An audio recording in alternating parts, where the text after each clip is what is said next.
Alors, il existe 5 grands types d'arguments que tu pourrais mettre en avant pour montrer à ton employeur son intérêt à te signer une rupture conventionnelle. Et ça, on le verra dans la prochaine vidéo.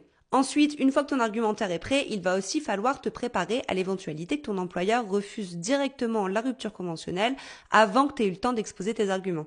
Et généralement, tu vas tomber sur la réponse entre guillemets facile que te donnent les RH, c'est-à-dire que la rupture conventionnelle ne fait pas partie de la politique de l'entreprise. Et ça, dans la plupart des cas, c'est faux. Donc, essaye de te renseigner en amont sur le nombre de ruptures conventionnelles qu'il y a pu avoir ces dernières années dans l'entreprise. Alors, si tu as des représentants du personnel avec un CSE au sein de ton entreprise, sache que c'est des données qu'ils ont. Donc, pose-leur la question, essaye d'avoir des chiffres, ça te permettra de répondre un petit peu à ce type d'argument un peu trop facile et du coup de continuer la conversation. Et si jamais t'arrives pas à avoir l'info par ce biais-là, ou si jamais ton employeur te donne un autre argument, par exemple qu'il n'a pas les fonds